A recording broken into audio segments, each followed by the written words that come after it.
अभी आप देख रहे हैं ऊष्मा स्थानांतरण।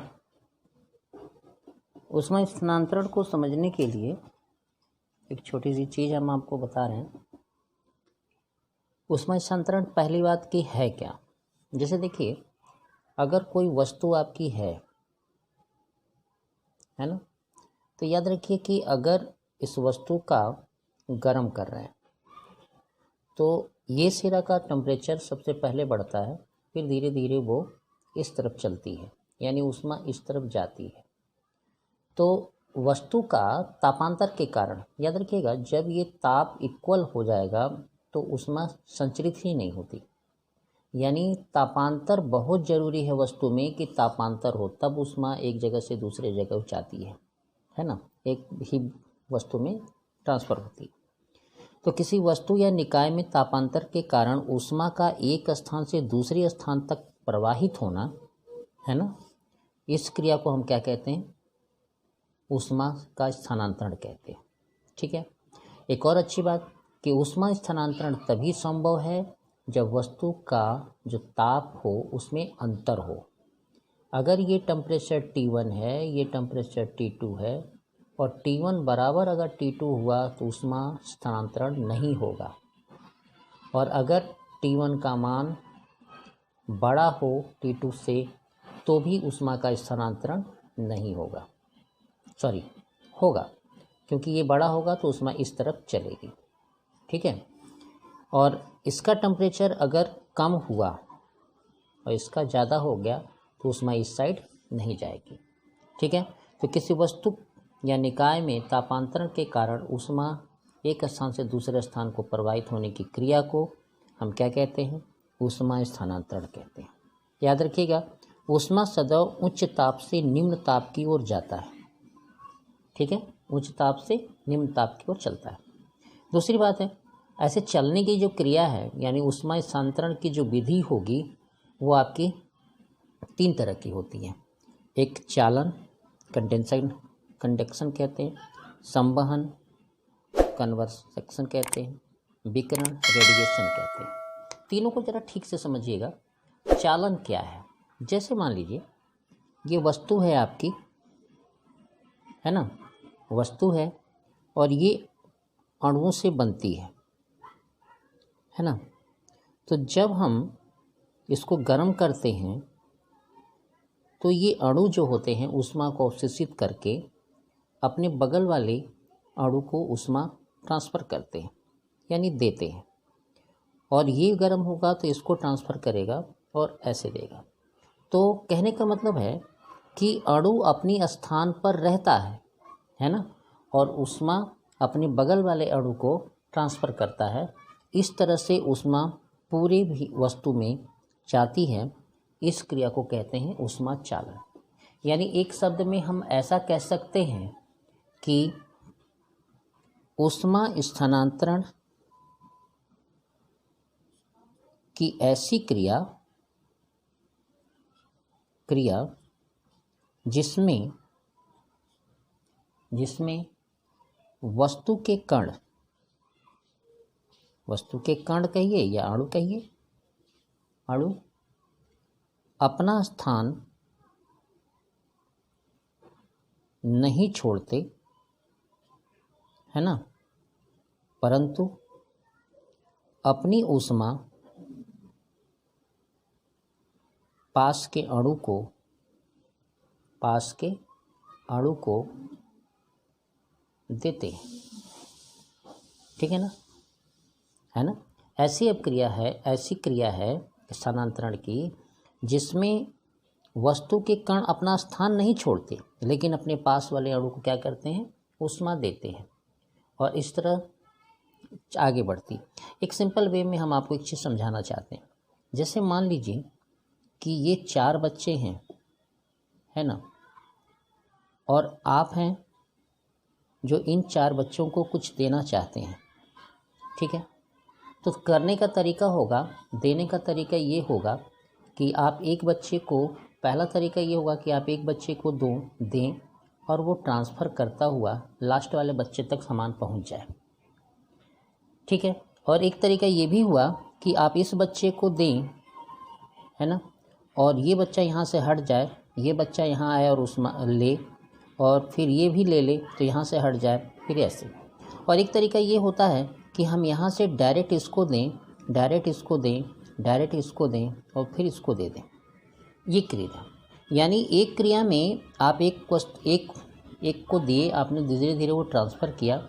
ये जो ट्रांसफ़र है, यानी एक को देने के बाद धीरे धीरे वो चीज़ें लास्ट वाले तक पहुँचे, इसको कहते हैं चालन। और अगर एक लिया और दूसरा उसकी जगह पे आकर दोबारा अपना सामान लिया, तो इस विधि को कहते हैं हम संवहन। और जो हम ऐसे देते हैं कि कोई अपनी जगह पे खड़ा, हम यहाँ से फेंके, उसमें लिया, फिर यहाँ से फेंके, उस लिया, फिर ऐसे सामान लिया, तो ये आपकी 3 तरह की ऊष्मा का स्थानांतरण हुआ। इस वाले पहले वाले में जो वस्तु है, वस्तु के जो कण हैं, वो अपना स्थान नहीं छोड़े, बल्कि अपनी ऊष्मा को दूसरे को ट्रांसफ़र करते गए।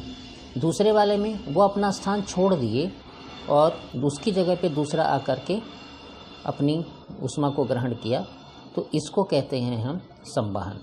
और डायरेक्ट अगर एक एक वस्तु के पास ऊष्मा पहुँचे, जैसे सूर्य की जो ऊष्मा होती है वो हम तक संवहन द्वारा भी नहीं पहुँचती, चालन विधि भी द्वारा भी नहीं पहुँचती, हमारे यहाँ पहुँचती है डायरेक्ट विकिरण द्वारा।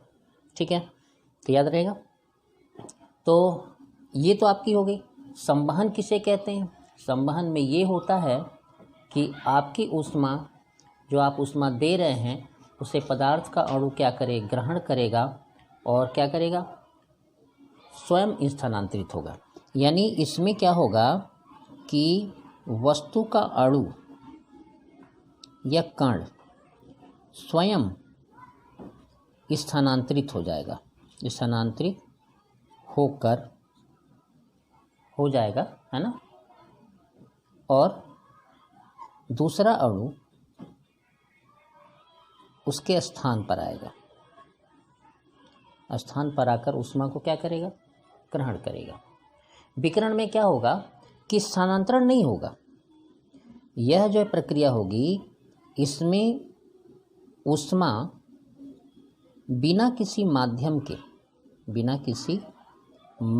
के एक स्थान से दूसरे स्थान को चली जाएगी, स्थान को संचरित हो जाएगी। जैसे हम जो सूर्य की ऊष्मा पा रहे हैं घर में बैठ करके या बाहर बैठ करके, उसके लिए हमें किसी माध्यम की आवश्यकता नहीं है। हमें केवल सूर्य की ऊष्मा क्या होती है, डायरेक्ट हमें मिल जाती है और हम लेते हैं। यानी ऊष्मा बिना किसी माध्यम के एक स्थान से दूसरे स्थान को संचरित होती है, तो उसे हम कहते हैं विकिरण प्रोसेस। ये समझ में आ गया होगा आपको कि ऊष्मा के चालन की ये 3 विधियाँ थी। अब होता है ठोस में ऊष्मा चालन जो होता है, ठोस में ऊष्मा चालन होता है तापांतर के कारण। यानी पहला चालन विधि से होता है, जब हम यहाँ गर्म करते हैं तो यहाँ का टेम्परेचर बढ़ता है और फिर धीरे धीरे अणु अपना ऊष्मा देता जाता है और लास्ट तक ऊष्मा पहुँच जाती है। ये ऊष्मा चालन विधि है। इसमें अणु कण अपना स्थान नहीं छोड़ते, बल्कि अन्योन क्रिया द्वारा अपनी ऊष्मा अपने पास वाले कण को देते रहते हैं और लास्ट तक ऊष्मा पहुंचती है। खासियत ये होगी कि T1 का टेम्परेचर हमेशा T2 से बड़ा होगा, या ये जितने टेम्परेचर आप देख रहे हैं उसमें T1 बड़ा होगा, T2 ऐसे होगा। उसके बाद है ऊष्मा चालन की जो है 2 अवस्थाएं होती हैं। एक अवस्था परिवर्तित अवस्था, यह ऐसी अवस्था होती है जब वस्तु के अनुप्रस्थ पृष्ठ का ताप एक समान नहीं होता। यानी ऊष्मा चालन की वह अवस्था जिसमें किसी वस्तु के अनुप्रस्थ पृष्ठों का ताप एक समान नहीं होता। कहने का मतलब ये है कि जैसे ये वस्तु है आपकी, हम इसको गर्म कर रहे हैं और ये एक पृष्ठ हम ले रहे हैं, तो यहाँ का टेम्परेचर T1 है, यहाँ का टेम्परेचर T2 है, इधर का टेम्परेचर T2 है। तो इस अवस्था को, ऊष्मा चालन की इस अवस्था को हम कहते हैं परिवर्तित अवस्था। और एक होती है स्थायी अवस्था। इसमें क्या होता है कि ऊष्मा चालन की क्रिया में एक समय ऐसा आएगा, एक समय ऐसा आता है जब वस्तु ऊष्मा लेना बंद कर देती है। वस्तु ऊष्मा लेना बंद कर देती है ना। यानी परिवर्तित अवस्था में क्या होगा, वो हमेशा ऊष्मा लेती रहेगी वस्तु। और ऊष्मा चालन की अवस्था में क्या, ऊष्मा चालन की स्थायी अवस्था में क्या होगा, ऊष्मा चालन की क्रिया में एक समय ऐसा आता है जब वस्तु ऊष्मा लेना बंद कर देती है। इसे ऊष्मा चालन की स्थायी अवस्था कहते हैं। ये बात आपको समझ में आ रही होगी, समझ में आ गई। ये चीज़ होती है। दूसरा एक और चीज़ हम आपको दे रहे हैं, समतापी पृष्ठ। जैसे मान लीजिए कि हम किसी वस्तु को गर्म कर रहे हैं, ठीक है, और गर्म करने के बाद हम यहाँ से गर्म कर रहे हों, जाहिर सी बात है यहाँ का टेम्परेचर ज़्यादा होगा इधर वाले से, क्योंकि हमने यहाँ से गर्म किया है तो उसमें स्थानांतरण होगी तो यहाँ तक पहुँचेगी, तो ये टेम्परेचर बड़ा होगा। समतापी पृष्ठ में ये होता है कि ऊष्मा चालन की स्थायी अवस्था आ जाए।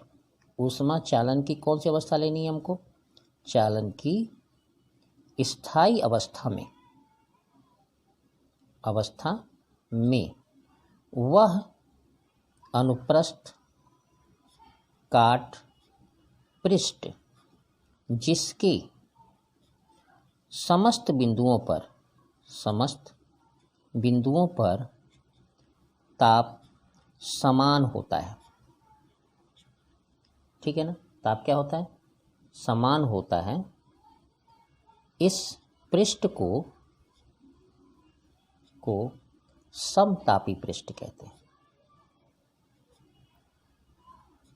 ये इसकी परिभाषा होगी। जैसे यहाँ एक ऐसा पृष्ठ आ जाए जिसके हर बिंदुओं पर ताप क्या हो, समान हो, तो इसे हम कहते हैं समतापी पृष्ठ। ऐसा नहीं है कि एक ही बने, समतापी पृष्ठ एक वस्तु में काफ़ी बन जाते हैं, ठीक है, लेकिन शर्त ये रहती है कि यहाँ का टेम्परेचर अगर 40 डिग्री है तो ज़रूरी नहीं कि ये वाला टेम्परेचर भी 40 डिग्री हो, ठीक है। समतापी पृष्ठ की कंडीशन केवल यही है कि स्थायी अवस्था जब हो जाए तो उसके समस्त अनुप्रस्थ काट की एक किसी भी पृष्ठ पर उसके समस्त बिंदु पर ताप को क्या होना चाहिए, समान होना चाहिए। ये क्लियर हो गई आपकी बात।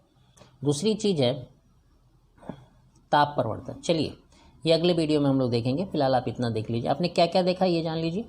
आपने ऊष्मा स्थानांतरण पढ़ा, दूसरा आपने ऊष्मा चालन की विधि पढ़ी, स्थानांतरण के प्रकार पढ़ा, जिसमें आपका चालन था, संवहन था, विकिरण था, आप इसको समझ रहे थे, ठीक है। उसके बाद आपने पढ़ा ठोस में ऊष्मा चालन, फिर उसके बाद पढ़ा आपने ऊष्मा चालन की अवस्थाएं, ऊष्मा चालन की अवस्था, जिसमें आपने परिवर्तित अवस्था पढ़ी, उसके बाद आपने समतापी पृष्ठ पढ़ा। ये आपका इसका मॉड्यूल है, ठीक है। धन्यवाद।